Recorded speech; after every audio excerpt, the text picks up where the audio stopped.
Do you see any efficacy for mental health? I mean, this is something that's a really very important topic because it's so common now. We see something like a quarter of Americans are diagnosed with a mental health disorder. Are you seeing efficacy for diet? My approach today with not all the patients are willing to, I take my patients through an education, and I first start off reprogramming, explaining cholesterol. My question to them, I says, listen, your body's making 80% of your cholesterol. Why would God give you a body that's making so much cholesterol if the only purpose in cholesterol is to kill you? And it just doesn't make sense. So what possibly can it do for you? And I take them through that. And in my mind, the two things that you have to do with any type of mental illness is take a step back and get them off the sugars and get them on the saturated fat. And one other thing, as a hospitalist for many years, you come in with asthma, you come in with any type of COPD. We look at your magnesium and give you 2 grams of IV magnesium sulfate without batting an eye because it helps. They did studies where they gave people who were severely depressed magnesium sulfate IV every day. And in a month, their depression was gone. Their anxieties were gone. And you can Google this and you'll look, and going on between the saturated fat and replacing magnesium, people do better. Now, which is the best magnesium in the world? I'm still trying to, I don't have a handle on that. I probably, if I'm looking at anxiety and I'm looking at depression or problems with sleep, I push them through magnesium L-threonate. Is it really what they say? Who knows? But I get them on it, and it does seem they're calmer, they feel better. And with the animal saturated fat, within a month or two, they're feeling better. They're more optimistic. I see an incredible improvement. I think the skeptics give Paul Saladino a real hard time because what should he know? He's only a psychiatrist. And I laugh at that because for years and years and years throughout medicine, the only real medicine was psychiatry. And it makes so much sense that most of this mental illness is coming from some sort of nutritional deficiency. With regard to one of the things that people are really concerned about is this ApoE4 variant and its association with Alzheimer's disease. And there's a concern for saturated fats. What are your thoughts on that? APO4 and LP(a), they're both being mislabeled. It's an observation out of context. First of all, if you have more cholesterol, if you have more LDL, you're going to have more APO.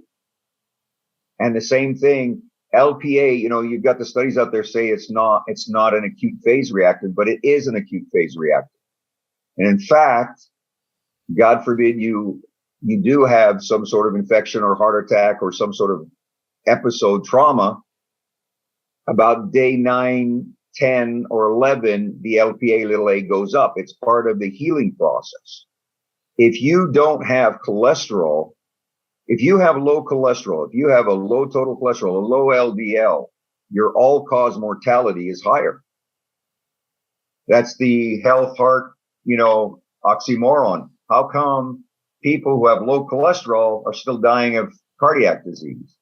And it's so, to me, the triglycerides and the HDL are inversely related. Your triglycerides goes up, your HDL is going to go down. And nothing but getting off the sugars and increasing your animal fat have I ever seen that ratio change. And the idea that to go out and exercise, people are exercising wrong, in my opinion. And I did it for years wrong. And where I'm going with this is, if you're consuming the saturated animal fats and you're not doing the sugar, you're going to see your triglycerides come down, your HDL going up. And we know that is the most correlated to actual coronary artery disease and the extent of coronary artery disease. So if your ratio came out to about 4 to 6, you've got serious heart disease. You've got serious coronary artery disease. And when they go and do the cath, they're going to see it. Well, as if you're way down below 2, you're doing great. But when you're in that position, you're going to see a high APO, you're going to see a high ApoB, and you're going to see a high LPA when they check you, when you check the blood. And those are, we're going back. You got to get beyond the standard explanation that cholesterol is bad. It's being mislabeled. As someone who has seen a lot of the older folks, and some people will say, well, it's reverse causality, and the reason their LDL goes down is because they've got cancer, they've got heart disease, and it's chewing up their LDL, and that's why it's all reverse causality. But I see a number of these studies where they're looking 20 years out, and people with higher LDL cholesterol do better when it comes to all-cause mortality. When you saw high-functioning geriatric patients, I mean, assuming that you see some of them, what do you see? Is there some relationship between LDL cholesterol and their ability to function? Again, I'm burying myself here. There's another reason why I like working in the geriatric population is because most of my patients who are above 75 in managed care, they're already written off, meaning that I don't have to prescribe a cholesterol lowering medication. I'm not saying the class purposely. And when even throughout any type of illness, you need that cholesterol. That's your first line. Your LDL, your chylomicrons are your first line of defense against any type of infection.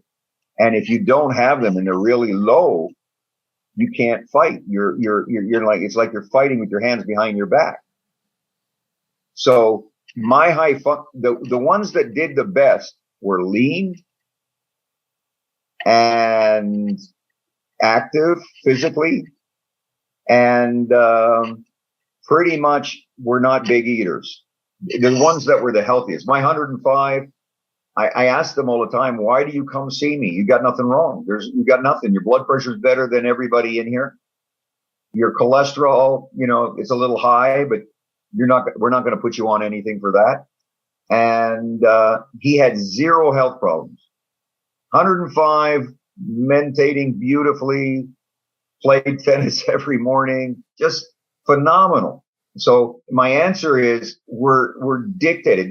If you don't have somebody who's out of the box, and if they're working in managed care and you're under the age of 75, and you got high cholesterol, the answer is you've got to be on a certain medicine. And that medicine is going to promote cardiac disease. I know I'm blasphemous now, right? Okay.